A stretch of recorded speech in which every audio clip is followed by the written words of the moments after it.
Welcome back to another episode of the Triple Coverage Sports Show, man. I'm with my brothers Perry and Ryan here. Better than Herbert in the playoffs.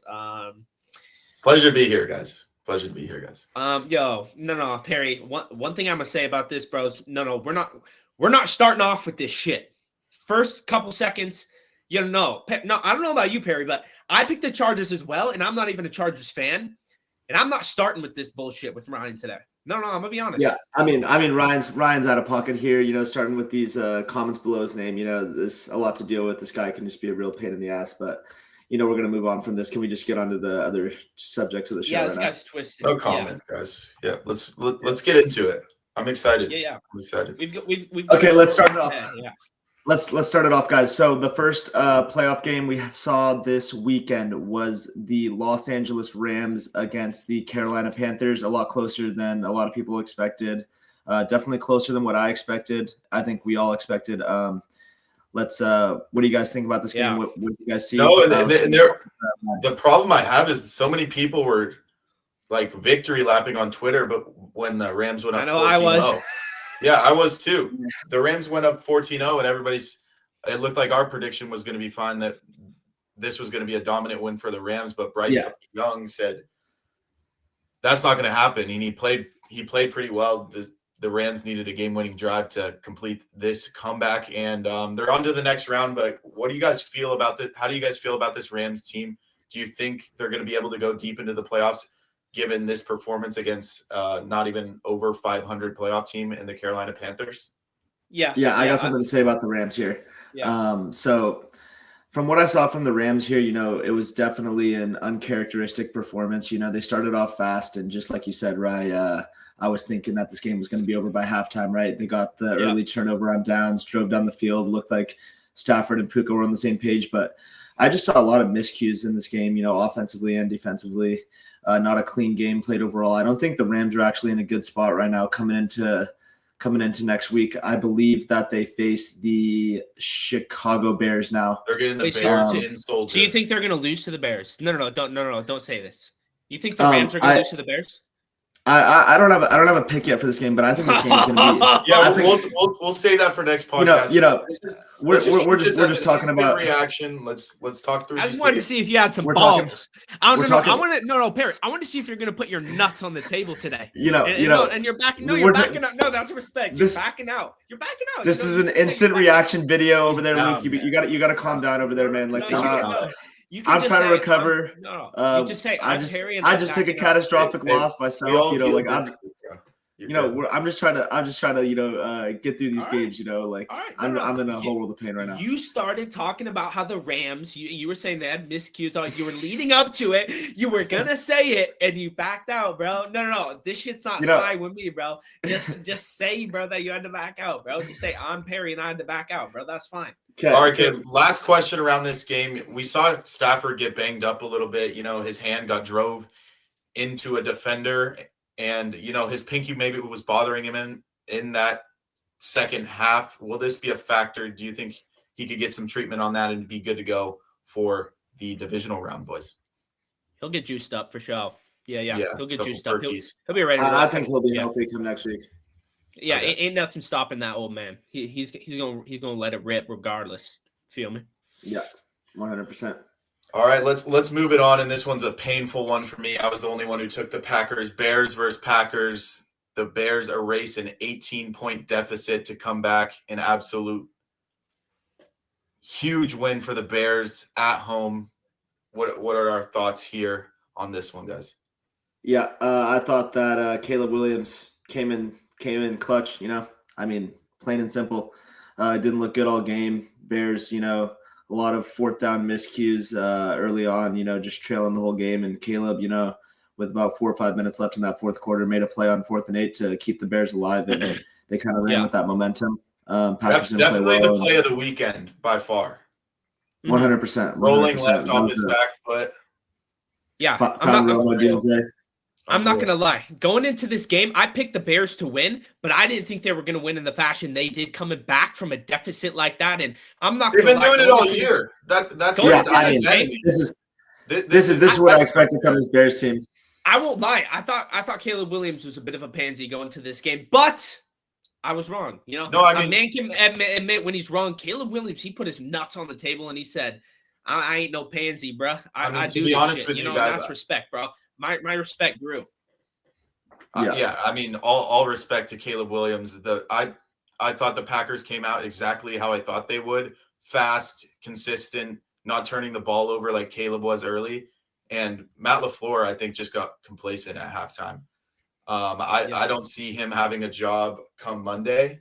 And also Brandon McManus. Come Monday, you're calling it this quickly with you got to even after Jordan Love in his post game presser said that if you're on the hot seat, I'm not like this is probably the worst way to lose a game as a head coach if you're on the hot seat. 18 points to your rival and they beat you like this, like it's going to be hard to come back from with Harbaugh in the job. Yeah. Like another thing I want to talk about here in this game, Rye, was what do you think about Brandon McManus? You know, he missed the 55-yarder before the half. He missed the field goal in the fourth quarter, missed an extra point. I mean, he left 7 points on the board, 2 missed kicks and an extra point. How much of this loss are you going to put on the Packers kicker, Brandon McManus? And who else would you kind of contribute into the whole picture of the loss?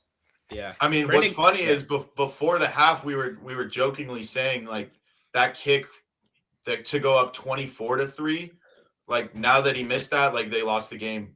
But we like you got to make kicks in the playoffs. It comes back to bite you. I think the biggest miss for him was the extra point to put him up 12, and instead he missed it.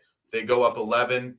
Caleb drives down the field, gets that 8-point score with the 2-point conversion, and then the rest is history. So I think a lot of this blame does go on Brandon McManus, but the Packers did not come to play in that second half, and Matt LaFleur did not coach him up in that.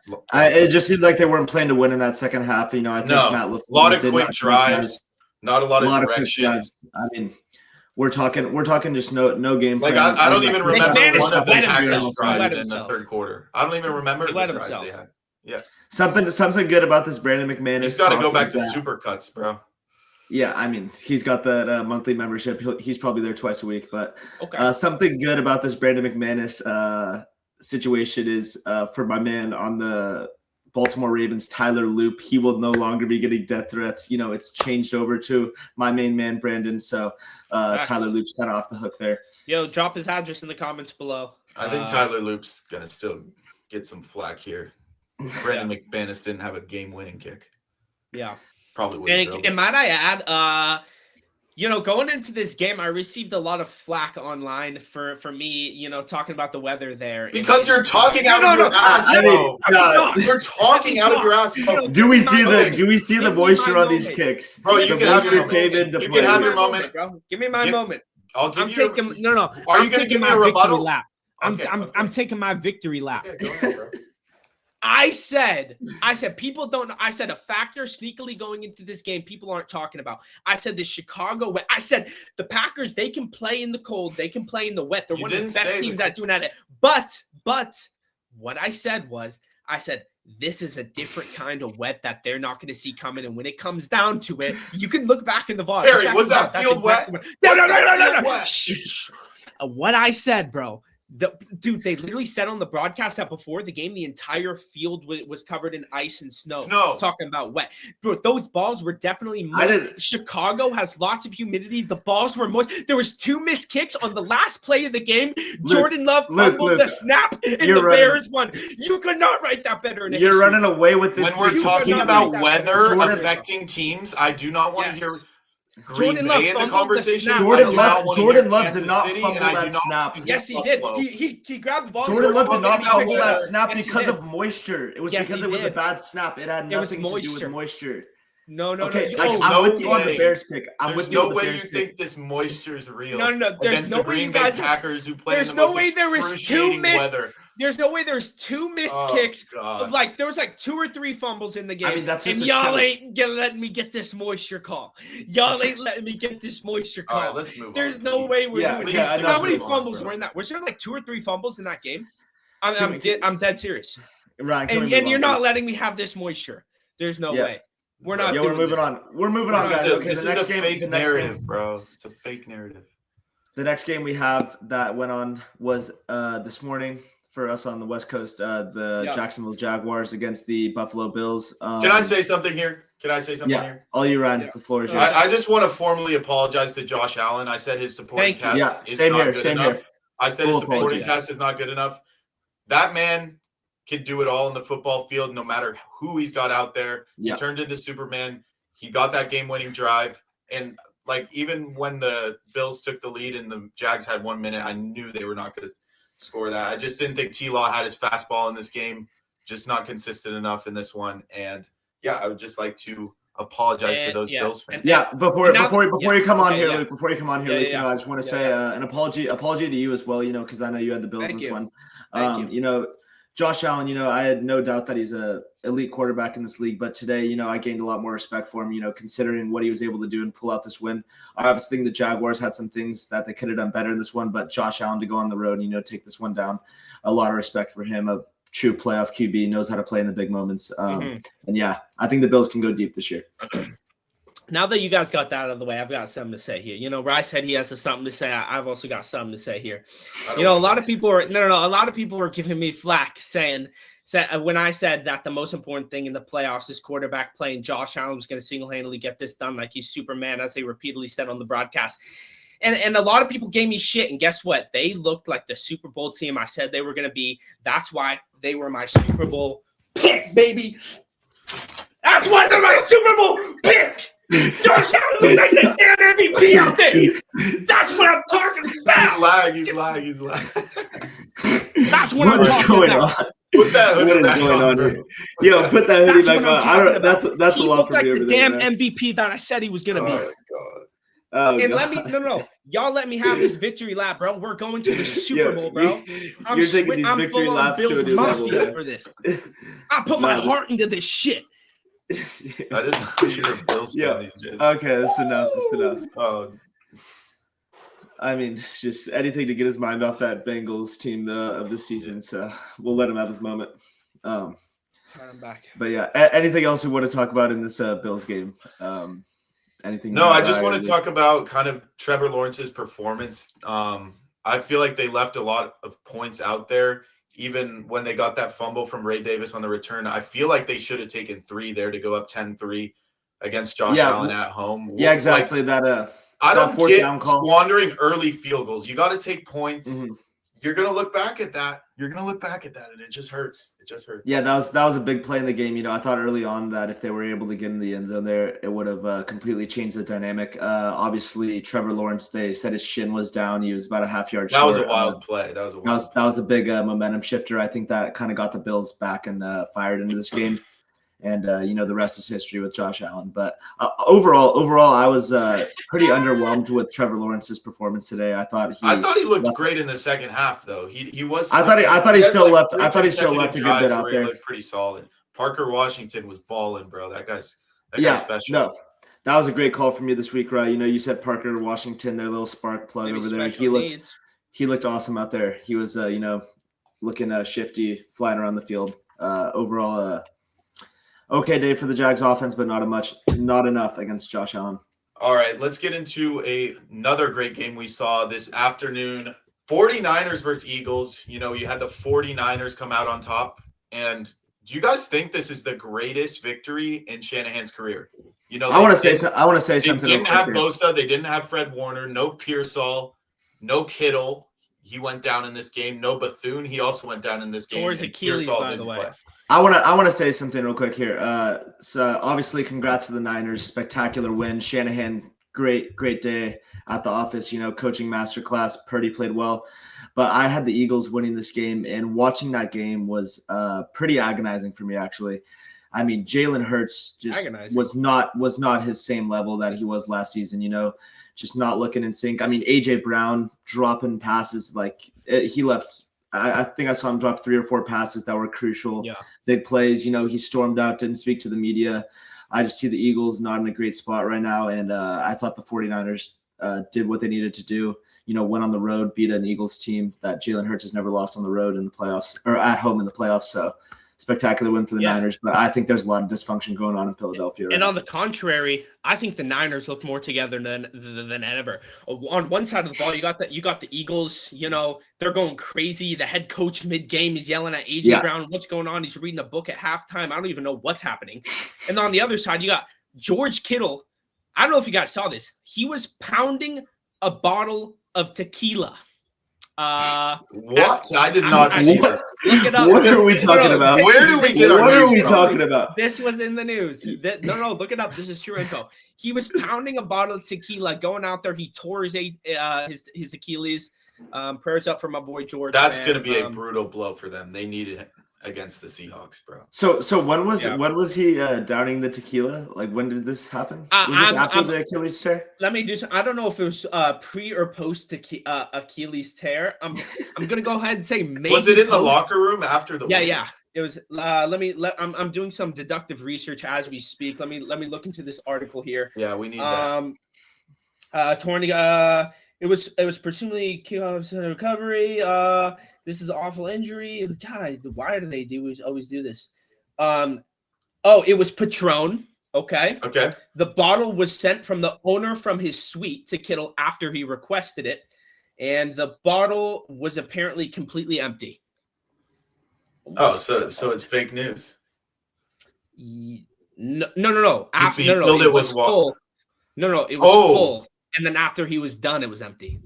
So Kittle down open. And this was reported by Diana Rossini during the game. So Very credible source. We love that. No Diana. fake news shit.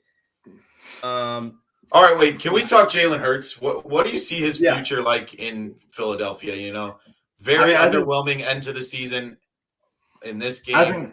Very underwhelming. What do we think? I think Jalen's going to turn it around. You know, I mean, I think this is just an off year for him. I mean, he's proved in the last few seasons that he is more than capable of having what it takes to, you know, win big games. And I mean, from the whole season, I mean, even when the Eagles were 7-2, it seemed like there was just something wrong in the building. Like they were complaining. Yeah, they're bringing in positivity rabbits. Like, what are they? Like we're talking about a team that was like 7-2, you know, winning games, and it just seemed like nothing was ever right for them. I feel like just this year was not their year. You know, I thought that they would put it together in the playoffs, but I mean, today was just another. I think they got really complacent because their division was so awful. You know, the Cowboys kind of made a push, but really didn't even challenge them for that division. So at the end of the season, they kind of got complacent. You know, I mean, well, what do we think?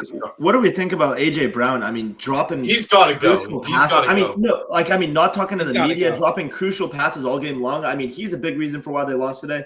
What do you guys think about him? I think this guy's the biggest diva in the NFL. He's the biggest diva in the NFL. Slow your roll. I would agree. I mean, I think AJ's all over. Why is this guy always in the media, bro? Like, why is he always in the news? He always has something to say. What we're not going to do, bro, is slander my boy AJ, okay? You know, is he slightly a diva? Yeah, dude. But no. I think he needs to leave the team, and I think he needs to sign with maybe a team like that. Bro, I think Eagles fans would agree with me. They what? What we're saying AJ Brown to the Bengals right now? What are we talking about? He would be a great wide receiver 3, dude. What are we talking about? Dude, like, I mean, we got to talk logically, bro. He was dropping a lot of balls. What are we saying here? He's AJ not Brown going to to the Bengals? He's not going to be demanding that same top of the market. He's already spent like over $60 million paying receivers. Like, okay, dude. Like, how about we work on that Bengals defense? Right. How about that, man? Like that defense giving up 40 a game. Like, okay, calm it down. Hey, we're ruining up here. Joe Burrow's career. Hey, we're up here right now. Let's bring it down to here. You're the one. You're the one that I was just throwing out. I was there. throwing out a suggestion. Okay, a guy can't. No. A guy can't throw out suggestions no more. I mean, Ryan, do you think that's a reasonable suggestion? No, that's the most atrocious. It was not that unreasonable. Why are we acting like I said? Him and Jabbar in the same room would like end. Bro, last show Ryan said that Aaron Rodgers was going to sign with the Dolphins this offseason, and we're glazing my AJ Brown to the Bengals. Like, I mean, that's much more like reasonable than AJ Brown to the Bengals. Bro, no, okay, dude, it was. I'm not an insider, bro. I don't have any info. Okay, we kind of just got off topic here. Can we get back to what you were going to say about AJ? I think he catches a lot of unnecessary flack. You know, I just think unnecessary. This guy's always complaining. Dude. What do you mean unnecessary? he's not complaining. He's just misunderstood. Okay, and he needs to go to a team that's going to accept him and understand him. So and you see a lot of he's yourself just in but. AJ. So did you see the passes he dropped today? Did you see the passes he dropped today in the cluch? Like, please tell me you watched that I saw game. it's bro.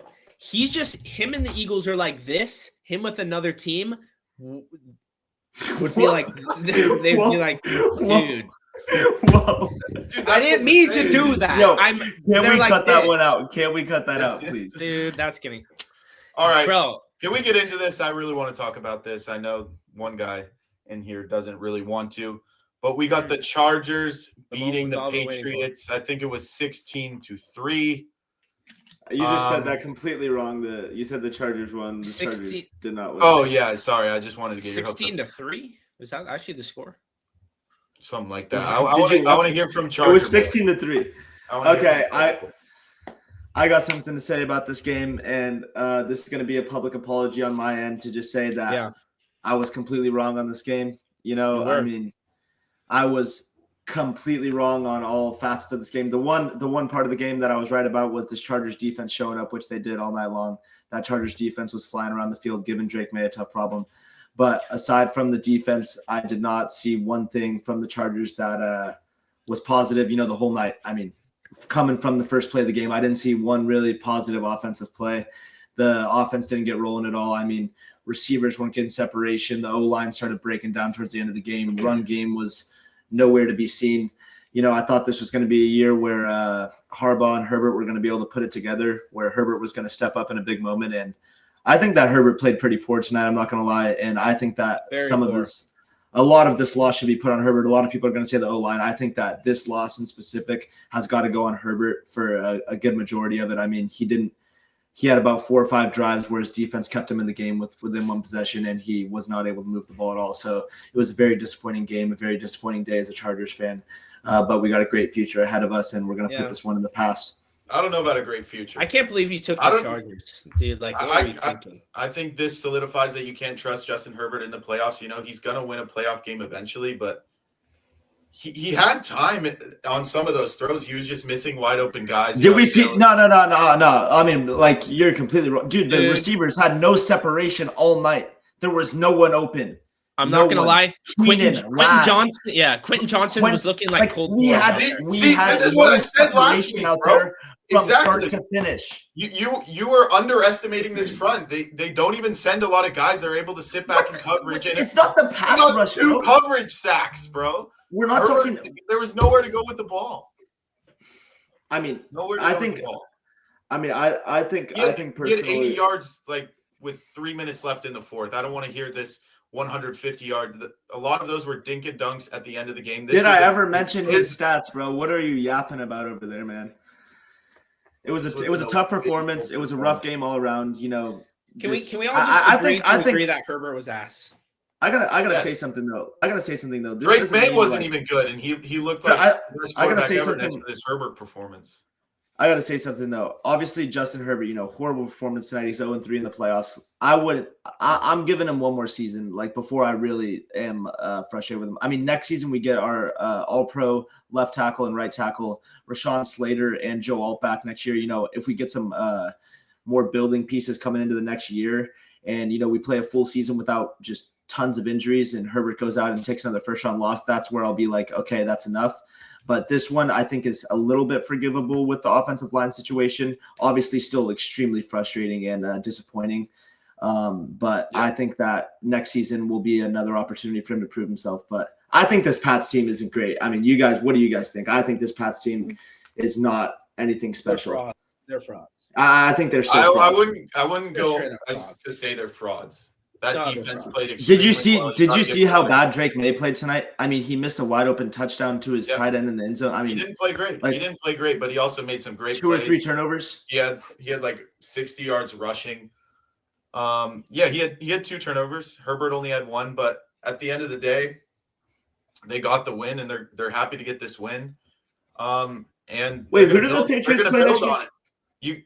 They got the Steelers or Texans? According to you guys, the biggest hurdle for this Patriots team was having Drake May as a rookie quarterback. You know, only 30% of rookie quarterbacks win that playoff game. and now he's got a game under his belt. He's gonna okay. Well, he's gonna be in rhythm next game. It doesn't really count because Luke, can we talk about this quote we were saying? saying? Luke, can we talk about this quote we were saying earlier? What was the quote? The quote about okay. Oh yeah. No. I said some really philosophical shit earlier, and you guys are you did leaving me out of this chat. Yeah. I'm Enough of you over there now. with what you got with what you got under your name over there. I don't want to deal with you today. We all know you're just a real sick and twisted guy over there, but yeah, I think you're gonna really agree. I think you're gonna agree with this quote here. And if you don't agree with this quote, you're just lost. Okay.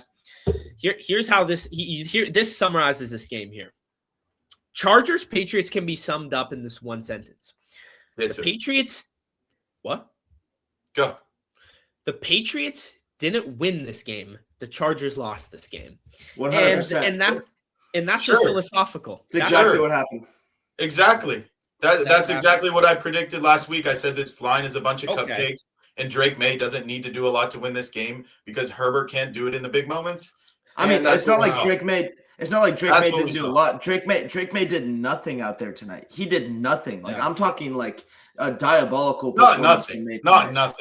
Like that was the touchdown pass was a dime, bro. That was but he didn't even have to score that. They could have put up 6 points and won. They could have put up 6 points. Ryan, if you're being way too hard on a Ryan, we're being.